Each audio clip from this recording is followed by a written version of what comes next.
Another Ask Ron.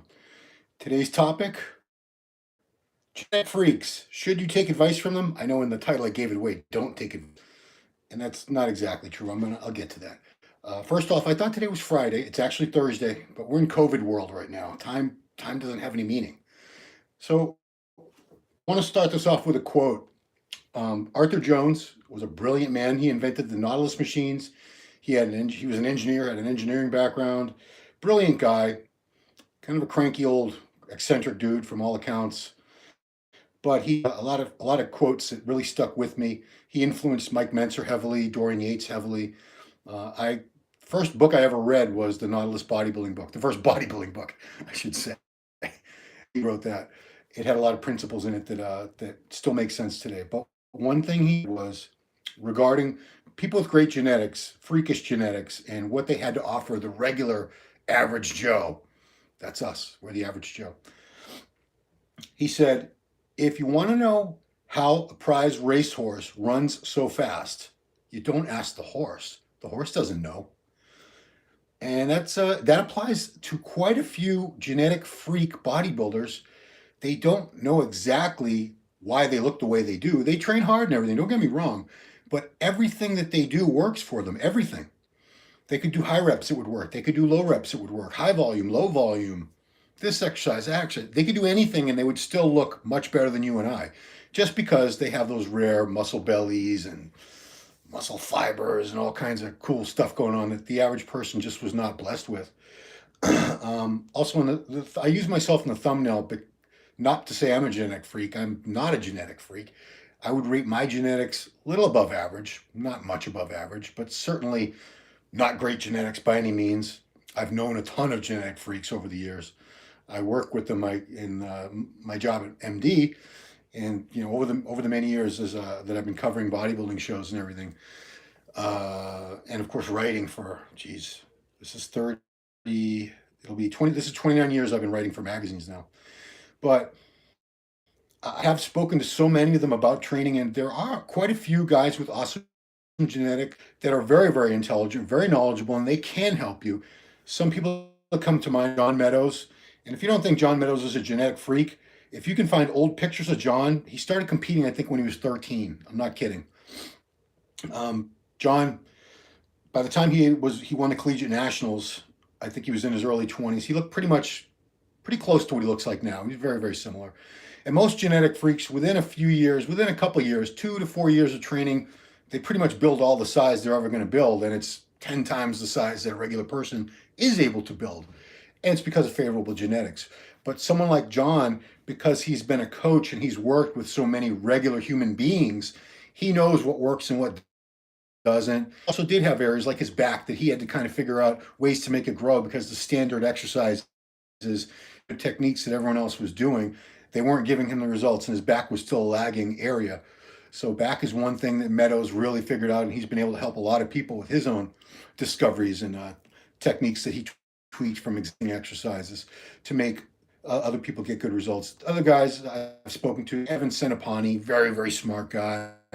There are a lot of intelligent bodybuilders, don't get me wrong, but it's crazy to expect the top bodybuilders to also be able to explain how to do it, how to look like them, because you can't look like them.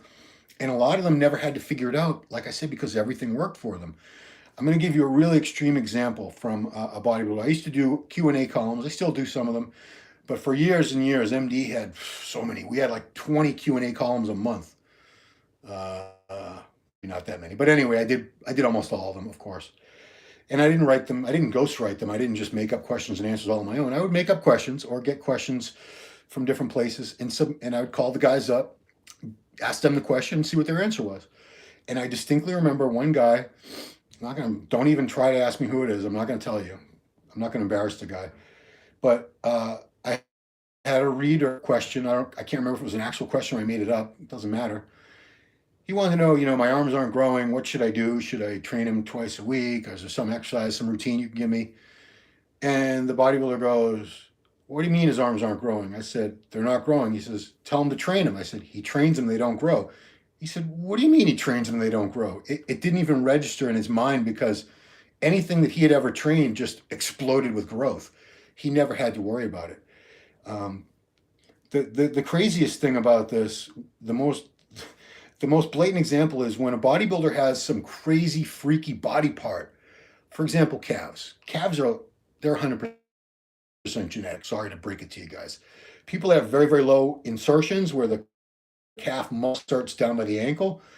They often have huge calves without training them, specifically without doing one calf raise, just from walking around, just from supporting their body during squats, being between the foot and the thighs on leg presses. Just ancillary work is all they need. I distinctly remember the late Mike Matarazzo, probably the best calves of all time. Never trained his calves. In fact, he was very limited on what kind of cardio he could do because his calves would pump up so easily from treadmill walking. I think he could do the bike, but not very fast. I think he could do the treadmill slow with no incline. He had to be very careful because his calves would pump up and he would have to stop the cardio. He couldn't do it. So he never did a calf raise, but he had these, I think they were 23 or 24 inches. They were ridiculous. If you don't believe me, Google Mike Matarazzo calves and see some crazy pictures of this guy's calves. Everybody was always asking Mike, what do you do for calves? What can I do for my calves, bro? Mike didn't know. Mike had no idea because he never trained his calves. They were just like that. Flex Lewis, crazy calves. I don't think Flex has ever trained his calves. Ben Pekulski, crazy calves. Eric Fankhauser. Almost all with great calves that I've ever known, they didn't train them. So that's just one example. But all those people were hit up constantly by regular people with regular genetics or poor genetics for calves, looking for help, looking for advice. And they thought because this person had these giant calves that they had the secret, when sometimes it's the people with the freakiest body parts. They don't know a damn thing. A couple more examples. Ronnie Coleman had great arms. Ronnie had to stop training arms at different periods of his career because they were getting big. I'm going to get to all questions and comments after I do my spiel. Phil Heath had to stop training his arms many times in his career for periods of months at a time because his arms would grow so easily that they would throw the physique out of proportion, off balance. Yet everyone wanted to know, how does Phil Heath train his arms? Phil, can you give me some tips? Phil's a very smart guy, but does Phil know what it's like to be a person with 13, 14-inch arms, training and looking to get just another little centimeter of growth, a quarter inch of growth? Of course he doesn't, because that's not his experience. That's not his reality. Guys with great backs always get hit up for questions. The idea for this video, an interview I did last week or the week before with Terence Ruffin, and we were talking about it because Terence has always had great legs.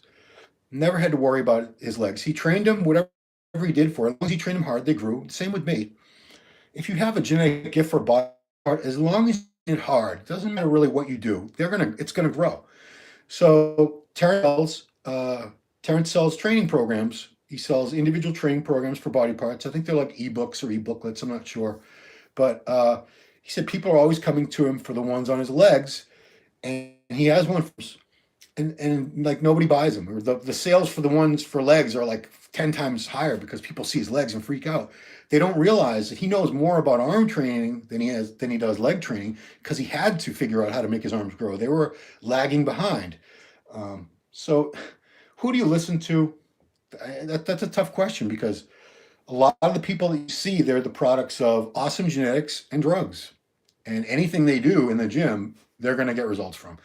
They can't relate to you because they've never had to struggle. They've never had the frustration of training and not seeing any results. I'm taking into account that you're resting right and you're eating enough and all that good stuff. Even with that, a lot of you, because you're just average, you're a real person, you're not a genetic freak, it's going to be hard for you to put on muscle in general after the first year or so of training. And then it's probably going to be difficult for at least one or two body parts to grow at the rate of others. Like my arms, geez, you guys, all the trolls have reminded me for many years how bad my arms are compared to my legs. They're terrible compared to my legs. I didn't train my arms less than my legs. I didn't train my legs harder. I trained my legs damn hard. Don't get me wrong. It took a lot of blood smears to get them the way they became and the way they still God, knocking on some wood. But I've trained my arms just as hard, actually harder. I've tried so many different techniques and they've improved a lot over the years, but they're never going to be like my legs. People see my legs still. I'm 50 years old, and if I wear tights, yeah, I know, leggings, whatever. I shouldn't be wearing those, right? I don't care. Too bad you don't like it.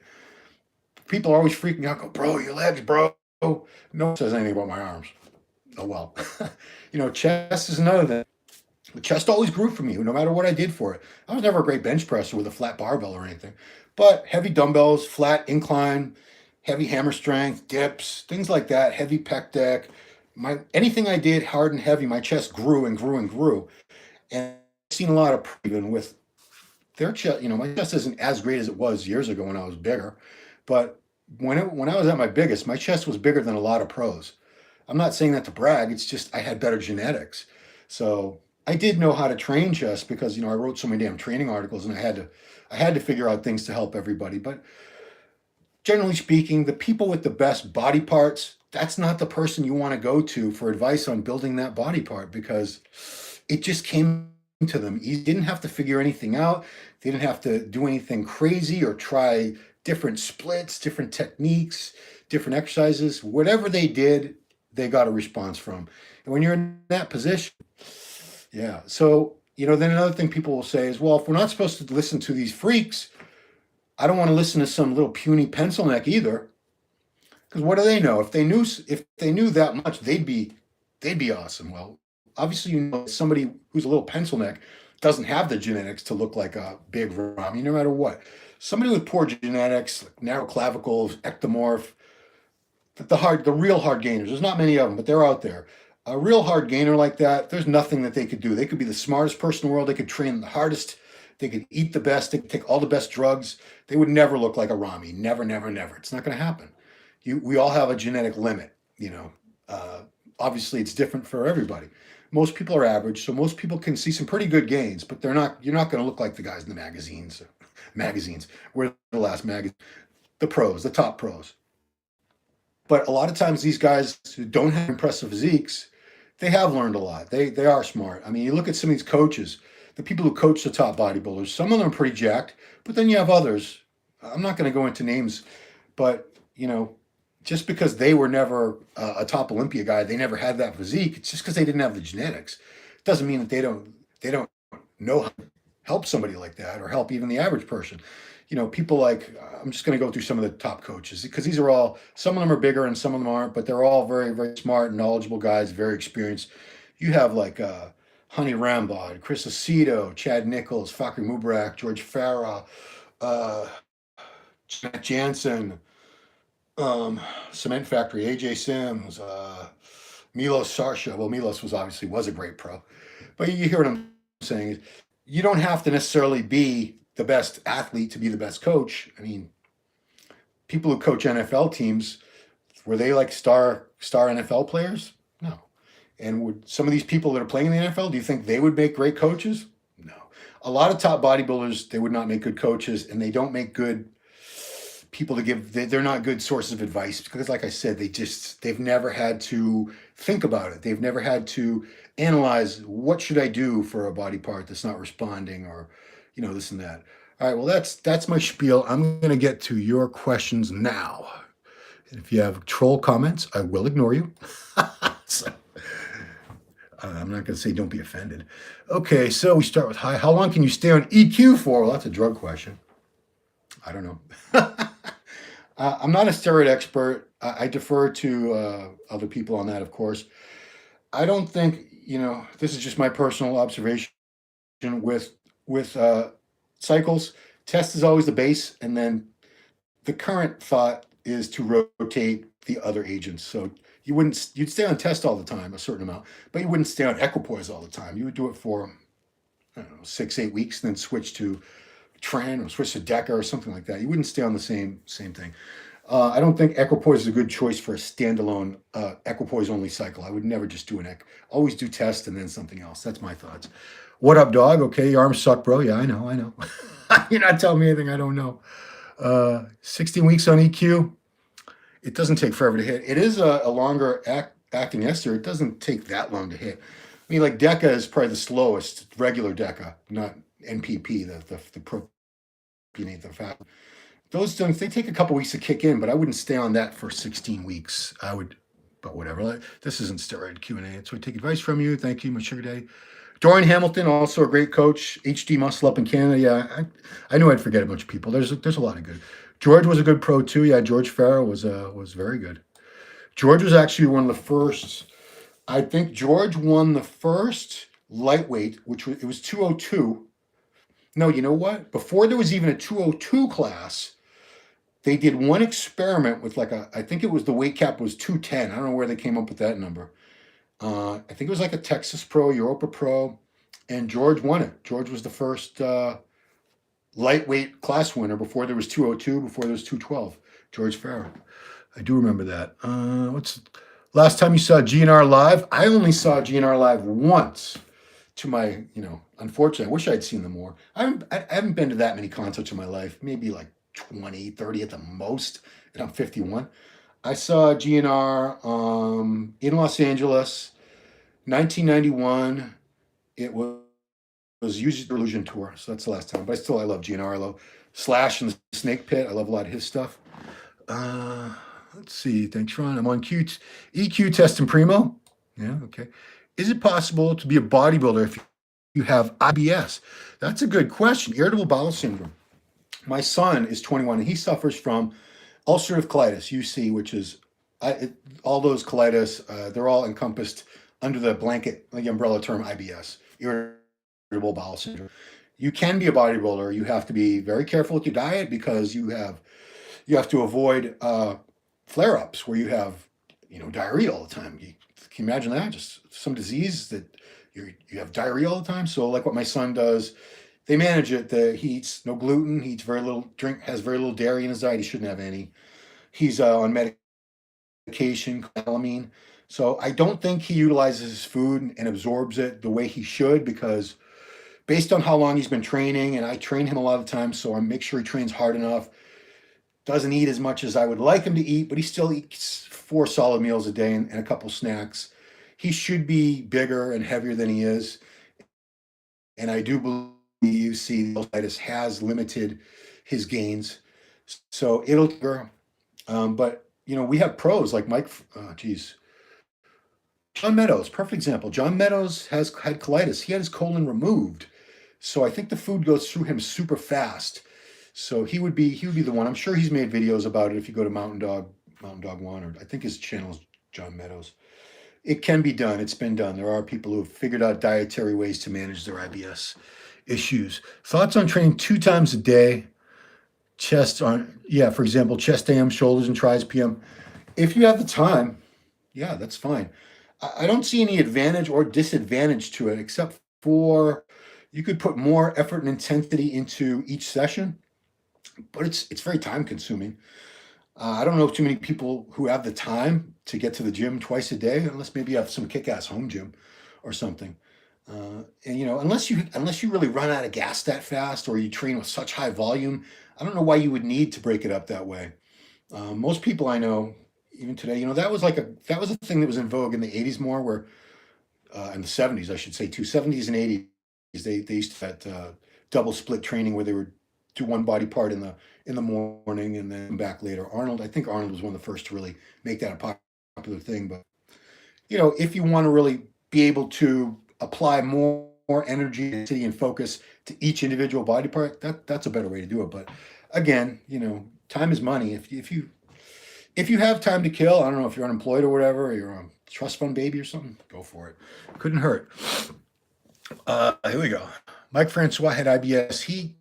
But I didn't use him as an example because it took him out of the sport. He never came back after that. He had colitis, he had his colon removed, and we never saw him compete again. And Mike was great. Mike was Arnold Classic champion early in his career. His rookie season, he won like 3 or 4 pro shows. I don't know if he would have been Mr. Olympia, but he definitely would have been one of the top guys at the Olympia for a long time if he hadn't gotten the colitis. Mike Francois was great. Thoughts on training? What fat percentage of body fat should you be at before starting SIP and HGH? There's no body fat you need to be at start any kind of drug cycle. HGH will help you get leaner. It does affect, but yeah, that's a really odd question to answer because you could be a fatso and start drugs. You could be skinny and ripped and start drugs. It doesn't matter. Great answer. Okay. Ron, I was told I have Schmorl's nodes. They're a type of disc herniation. Oh, that's terrible. And then you continued. Can people still bodybuild with Schmorl's nodes? Yeah, Ronnie won all his Olympias with a disc. He herniated a disc, I think around 96 or something when he was squatting. Might have been earlier. It could be done. You just have to be careful. And, Ronnie did all his crazy lifts that you see in the videos after all that. So it can be done. You need to be very careful. And I would certainly, get it taken care of whatever way your orthopedic surgeon suggests. But yeah, you can certainly be a bodybuilder with herniated disc. A lot of bodybuilders have herniated discs. Time under tension is the key. Yeah, that's I always talk about time under tension. No one talks about this type of injury. I've never heard of Schmorl's nodes, but herniated discs are very, very common. I think a couple of mine are herniated. My thoughts on Rich Piana. People got annoyed last time because I was taking a drink, but I get thirsty, man, because I drink so much water that if I don't drink on a constant basis, I get thirsty. Rich was he was a personality. He was a character. He was funny. Made great video content. He appealed to a different demographic, people that weren't really concerned with pro bodybuilding and the contest scene. A lot of people that were Rich Piana fans didn't care about any of that stuff. They just wanted to be as big and freaky and jacked, get a lot of tattoos. Some of his followers, anyway, they went and put, oil or PMMA. They put things in their muscles to emulate him and everything. But, he lived fast and he died fairly young. What was he, 44, 45? So yeah, that's young. It doesn't sound young to a lot of you. I know it doesn't. But to me at 51, to die at 45, I think back if I had died 5 or 6 years ago, that would have been young for me, I think. What else? What do we got? I mean, digestion chips while bulking. Yeah. Rich Piana, I respect his grind. He was a hardworking guy. He made his own fortune. Nobody handed him anything. He built his own little empire, lived his life the way he wanted to, and unfortunately, he's gone. Next question. Sinks into the bone below. We're not going to talk about. I don't know enough about intervertebral disc herniations to comment more on that. I'm sorry. Do I think it's possible to gain muscle and lose fat at the same time? YouTube experts say it's impossible. No, it's not impossible. There are a few scenarios where it's very possible. For instance, if you're just starting out, if you've never trained before and you've never eaten clean, really like a bodybuilder, you're going to put on muscle and you're going to lose fat at the same time just because it's all such a shock to your body. You will get that magic double action, gain muscle, lose fat at the same time. If you've never used drugs before, if you've never used steroids before, you're going to gain muscle the first cycle you do. Of course you are. Everybody does. And you'll probably lose some fat too, just because more muscle on your body burns more calories at rest. It's very calorically demanding muscle tissue. So the more muscle you build, the more calories you burn just sitting here doing nothing. That's why a lot of bodybuilders, it's not just because most of them are on GH and this and that, is why they're so lean. It's so much muscle mass is constantly churning and eating up calories that they take in. What was the other scenario? Also, if you've been away from training for a long time, say you were, 225 and pretty big, pretty lean dude, and then you quit training, let's say for 6 months or maybe a year. You come back and you're down to, maybe you're down to 200 pounds and you've got a lot more fat than you did when you're 225 and way less muscle. When you start training, you're going to put that muscle on very quickly. It's going to come back within a couple months. You'll have all the muscle back. And because you're eating clean again, hopefully, you will get those 3 scenarios. It is definitely to gain muscle and lose fat at the same time. What else we got? Herniations. Ordering gear online, is it safe? No, it's not safe. Of course it's not safe. It's a risk. If you're ordering from outside the country, it's got to go through U.S. Customs. It's got to go through the whole mail system. You're taking a chance, Places, maybe it'll be decriminalized one day, but right now it's not. But If you're ordering domestically, you don't have to worry about customs, but it's always a chance. Don't ask me for an online source. I don't use any of that stuff because I don't trust it. I mean, I have too much to lose to have FBI or DA or whatever come bang and knocking my door down. I don't need that shit in my life. So yeah, gym dealers or whatever. I don't know. You'll figure it out. Rich was awesome. I thought his eating habits were bad. Yeah. A lot of times you see a lot of bodybuilders eating junk, and they're on so many different agents that cut body fat. You think you can eat like that, and you can't. You can eat like that, but you'll get fat. They don't get fat. And some of them just have crazy metabolisms. Like Juan Morel, who has the My Cookie Dealer company. Love those cookies. Juan has been famous for every Sunday he would just eat junk, as much junk as possible from the time he woke up to the time he went to bed. I think he did like 30,000 calories in one day. And he had a camera following him, documenting it all. It wasn't bullshitting. But yeah, also you see guys doing a lot of stuff based around their insulin use, and you don't even realize they're doing it because they're on insulin, where they're eating all these like muffins and crap like that before the workout and after the workout. A lot of sugary Pop-Tarts, things like that. So yeah, a lot of bodybuilders aren't good role models nutritionally because you don't know what else is going on. Did you ever try to make it to the Olympia? As far as I've covered the Olympia many times, I've been to the Olympia. Me competing in the Olympia, I never even turned pro, much less qualified for the Olympia. So no, I was never anywhere near the Olympia stage. But thanks for thinking that I could have been. What do I recommend for keepable lean muscle while cruising? Okay, so if you're cruising, what he's talking about is most people now with steroids, they blast and cruise, which means blast is a regular cycle, test, Tren, equipoise, Deca, D-ball, whatever. They a bunch of drugs, big doses. And then they'll take time off, but they'll cruise usually on anywhere from 200 to, I've heard of some people go as high as 500 milligrams a test for their cruise. And usually they keep the GH running too. But the key probably to keeping your muscle while you're doing that is to respect recovery a little bit more. You don't have the higher doses of gear to really enhance the recovery the optimal way that you'd like. So you want to take more rest days. You probably want to cut back on your training volume. Make sure you get good quality sleep every night. Really stay on top of your diet. A lot of clean, nutritious food. And you'll keep most of your muscle. You will lose a little bit of muscle between cycles, a little bit. You're bound to. If you could be just as big with, a minimum dose of drugs, nobody would use larger doses of drugs.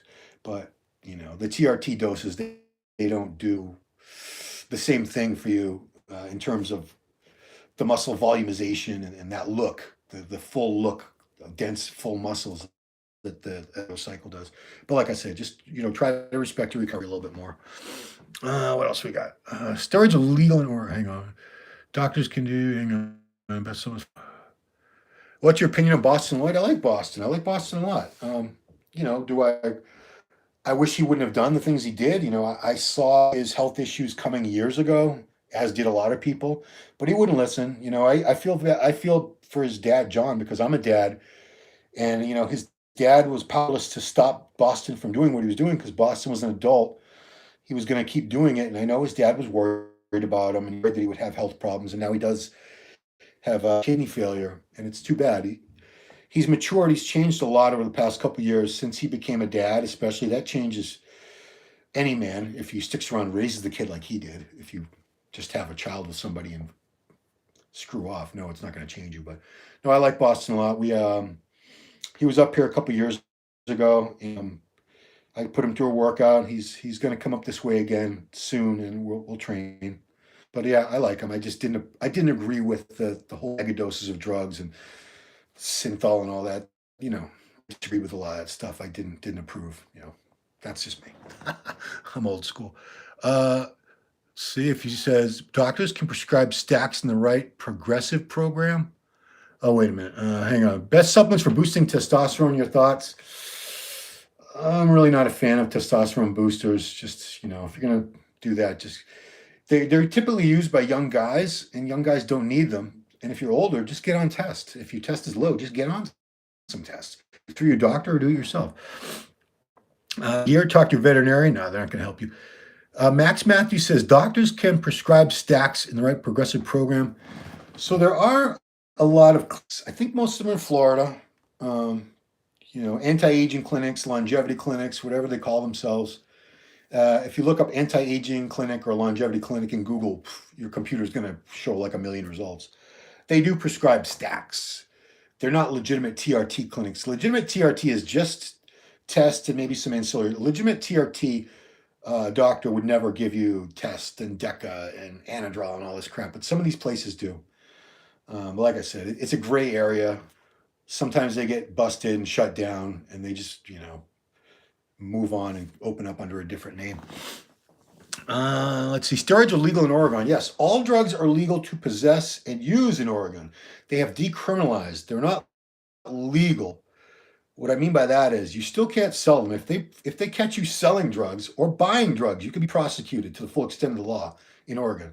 However, if you're pulled over or whatever and you have a bag of pot or heroin or cocaine, steroids, whatever you have, they can only write you a ticket. It's a civil offense. It's just a ticket. You can't go to jail for it. You cannot be criminally prosecuted for that in Oregon. But yeah, so you can have steroids. You still can't buy them. It's not like you can walk into a steroid dispensary or anything. Wouldn't that be nice, guys, huh? Let's see. How long does it take natural T levels to go back to normal after a mild cycle with no PCT? Depends on the person. Depends on your age, how long you've been using, how much you were using. There's so many factors that's an impossible question to answer. I can tell you from my experience, when I was in my late 20s and early 30s, it would take me, because I used to take time off, I would usually take 3, sometimes 4 months between cycles where I wouldn't do anything. And my own test would come back. It would take it took her longer as time went by, trust me. But in the early days, I remember within a month, everything was fine again. My natural T. I didn't get it tested, but I could tell, I just the signs of low T were gone, the fatigue, the lowered sex drive, things like that. And the way you looked, you will get, especially with no PCT, you will get a little smoother, you'll lose some size, you'll gain a little bit of body fat. That's the estrogen rebound and everything, but it'll bounce back. If you've been on a long time, heavy cycles, your own testosterone just never comes back, and you have to go on either legitimate TRT or you do it yourself. So you're always on test. Like I'm always on test. My body stopped a while ago. Let's see. How much fat fiber? Oh boy. How much fat fiber per meal max if you're trying to bulk and eat 5 meals a day? I can't qualify to answer that, guys. I gotta get rid of this. This is annoying me. Okay. Yeah, I'm skipping right past that, guys. Sorry. Just because I don't have a great answer for you. Sorry. Derek Anthony really want to kill you. I don't want to speak ill of the dead. I'm not going to go back to that. He's dead. He's gone. It's over. I'm not going to speak ill of the dead, but yeah, he did. He did threaten me. Doesn't matter. He's gone.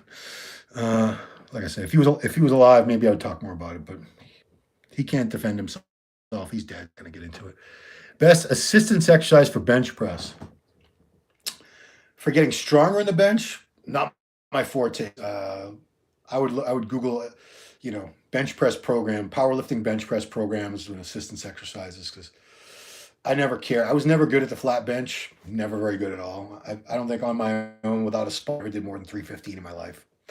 Had a chest that was bigger than some guys that could do 100, 200 pounds more, but I was never any good at bench pressing. Anavar during cruise? No. I mean, if you're cruising, just stay on a low dose of test. That's the best thing for you. Why would you be on a cycle or use Anavar only? I don't know what you're thinking about doing there, but just stay on some tests. Just cruises should just be 200, 300, maybe 400 milligrams of tests. Some people say that's not a cruise, but there's no point if you're doing other drugs. You're still on a cycle. So the cruise is meant to be something to bridge the gap between cycles. So if you're doing another cycle, you're not bridging anything. Let's see. Anavar during cruise. Flex Lewis moved to Las Vegas. He's opening a gym there. Yeah, I heard that. That's awesome for him. Do I think Flex can be top 5 at Mr. O this year? Yes, I do. If you take orals for 2 cycles, you need to take off. And what else would you have to do to recover before you start another oral cycle. Nighthawk, I would advise against oral only cycles just because they're beating up your liver. There's no reason to. You could get the same benefits from injectable like test. Tren is very strong drug, but test, DECA, equipoise, things like that. I don't know why people just do these oral cycles. I guess they're afraid of needles, but once you've had some shots, some injections, you get over the fear pretty quick. I can remember a time when I couldn't. It took me like an hour to do my own because I'd get up to it. I'm like, I couldn't do it, and then I'd just get a little bit of the needle in. I pull it out because it hurt, and eventually you'll figure out, get better at it, and it's not a big deal anymore. But I don't like oral only cycles. I know they're appealing to people because there's no needles, but that wasn't even your question. I'm sorry. I would take time off between any cycle, especially if you're in the beginner stages. Let your body clear out, let everything get back to normal, and then go back on. Secret to successful marriage? Yeah, I don't have those guys. I don't have the perfect marriage. I've been married. It'll be 30 years in June. I've been married, June 29th, 1991. So it'll be 30 years, but I'm not in a position to give marital advice. We've had issues over the years, of course, and I'm sure there's a ton of YouTube videos from people who claim to have all the answers and secrets on that, but that's just their experience. That they don't really know. 4 months after cycle, Gyno keeps coming back. Why? All labs perfect though, considering stay on TRT dose. Let's see. If your gyno keeps coming back, it's probably there for good, and you probably need to get it cut out. You probably need to get surgery for it. Typically, once the gyno is formed, I know like Dr. T said, like Nolvadex, something Aromasin, he cleared out his gyno, but it was just starting. I think once it's established, once it's that big lump and it hurts, you got to get it. You have to do my fasted cardio, and then I'd be starving, and then I would cook my breakfast and eat my breakfast. But I do think you should have some kind of aminos. EAAs, probably the best choice these days. I think I used to do whey protein. Only do a little bit, like 15 grams, 20 grams of whey protein in coffee. And the whey protein does spike your insulin, so maybe that wasn't even the best way. Aminos for sure, though. Good choice. Thoughts on feeder workouts before bed? I don't know. I don't know who made those famous. Was it like Rich Piana told you to do like 100 reps of curls before bed? But going back to the beginning, Rich Piana was giving out all his arm training advice, and he had all kinds of fake crap in his arms. His arms were like 28 inches. I don't know. They were huge. They were ridiculous. They weren't real. There was a real muscle inside there, and then there was all this crap around the muscle, under the skin. So I don't know. If anyone has advice and experience with feeder workouts, leave it in the comments for this guy, because I'm curious. I've never tried it, so I can't say it doesn't work. It just seems like a sketchy kind of theory as far as making growth happen. Pro builder is really trained for arms. Pro bodybuilder, I guess you mean, really trained for arms over 1 hour. Yeah, you could take over an hour to do arms. Sure, you could. Especially if you're resting a minute or two between sets. Needles are more potent. Well, the thing is, once you put a steroid intramuscularly, you inject it into the muscle, and the oil there, it slowly leaks out into your system over time.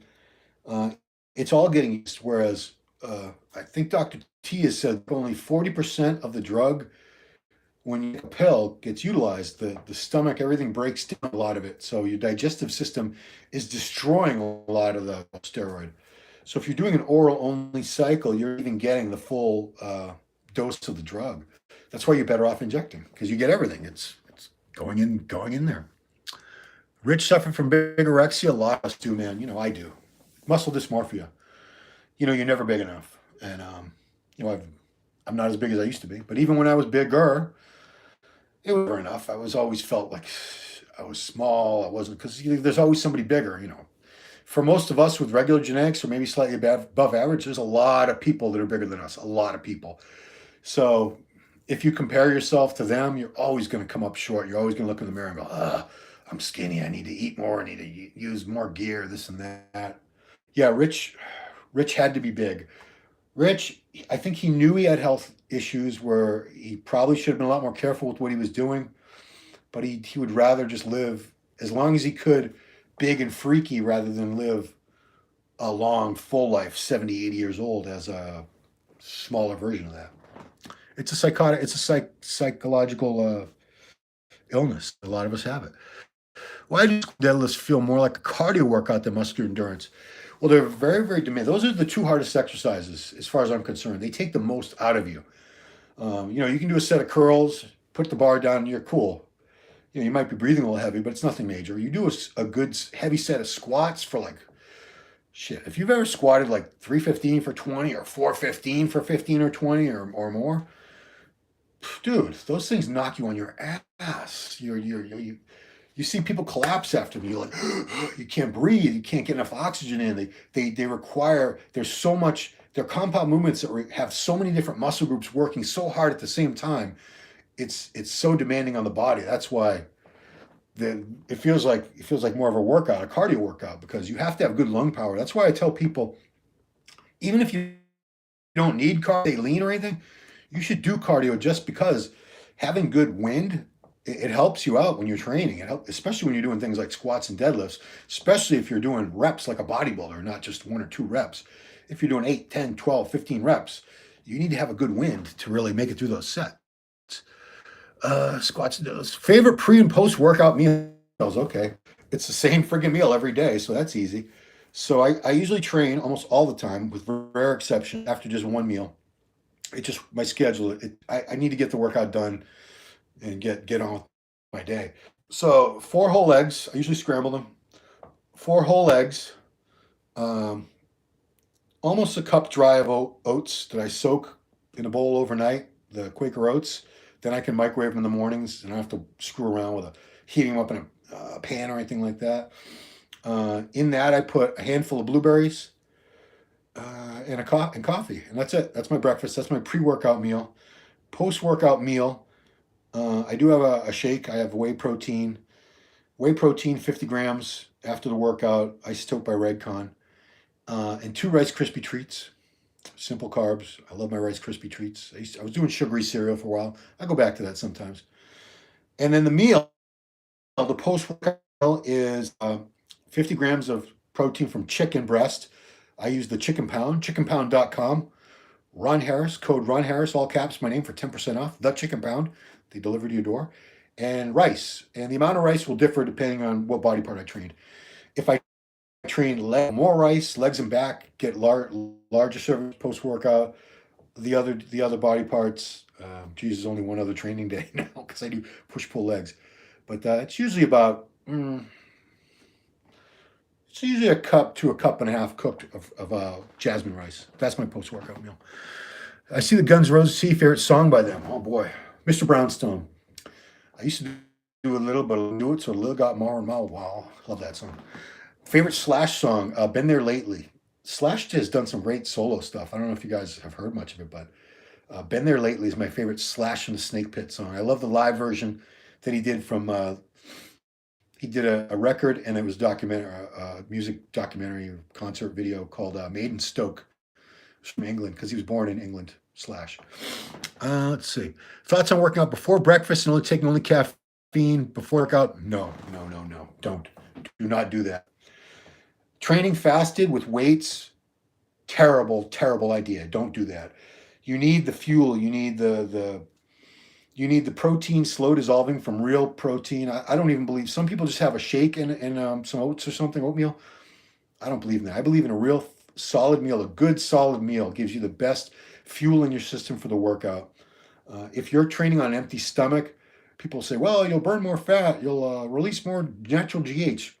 You'll have a crap workout, so what's the point? Why bother? You're not going to get a pump. There's no carbs in your system. You're going to be exhausted. I don't care how much coffee you drink. You have no fuel in you. It's like driving a car on a dry gas tank. Don't do that. Ron Harris says no. All right, next. Genetic freak is Boston Lloyd? No. Boston does have good genetics. Not great genetics, but geez, his dad and his mother were both champion bodybuilders. His mom just won like another show last year, and she's 60, I think. Last year or the year before. Just time is a little blending. And Boston's dad, John Lloyd, was an incredible amateur bodybuilder. By today's standards, if he was competing today, he would be a pro. There is no question. But they were giving away like one pro card a year back in those days when his dad was competing. His dad was second at the USA or Nationals, I think it was USA, to Gary Stridham, who became a really good pro. John Lloyd was awesome. So, Cardarine, I have not used Cardarine. Sorry. A lot of these SARMs and peptides, I'm just not interested. I don't care. Why would I use those? If I'm gonna use, I'll use steroids. Steroids have a track record. You know they work. SARMs have side effects, so it's not. They don't have any benefit as far as concerned over steroids. Just use steroids. Let's see. Have you used Cardarine? Any idea why? See with kidney damage. That is a good question. I wish I had the answer.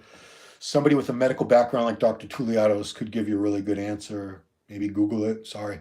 But Tren is very, very powerful. It's also very toxic.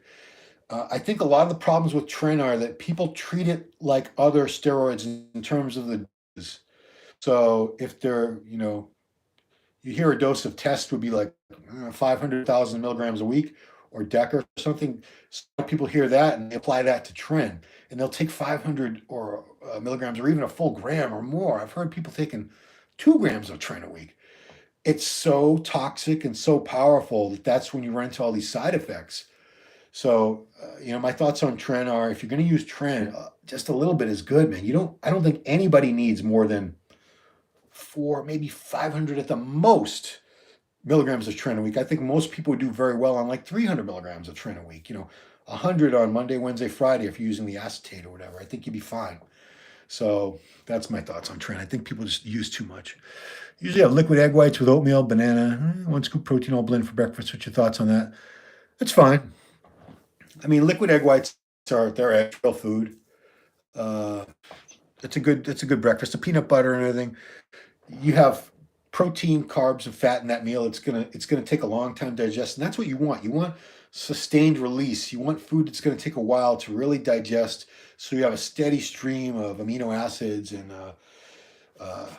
the muscle glycogen, things like you want a steady stream. You don't want. That's why I don't like shakes, because shakes they're in and out so fast. If you have a shake an hour before you train, then you start training. That's already digested. You're going to run through that fuel very quickly. I really believe in a good solid meal before you train. Can you still get Dianabol? Tons of people still use it. So yeah, I don't know where people get it. All different sources, but yeah, you can still get it. All right, guys, I see I've been blabbing for a long time. I'm going to get going here, try to get a little more work done. Appreciate you guys watching very much. If you have questions, anything you want to see addressed on one of these things, I'll be glad to get to it. And if you're not subscribed to the channel, please do. Hit that little bell thing, the little bell sign, so you get notified when we get new videos. And check out all the content. We had some great content this week. We had William Bonac on Global Muscle yesterday.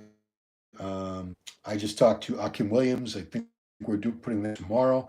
I talked to Blessing Awodibu. I think that's going to go up Monday. I'll be talking to Evan Senapani.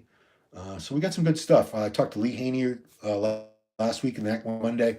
So a lot of good stuff on this channel, so please check it out. All right. Hello from Australia. That's it. That'll be our last comment. Thanks for watching, guys. Appreciate it very much. I'll see you next time.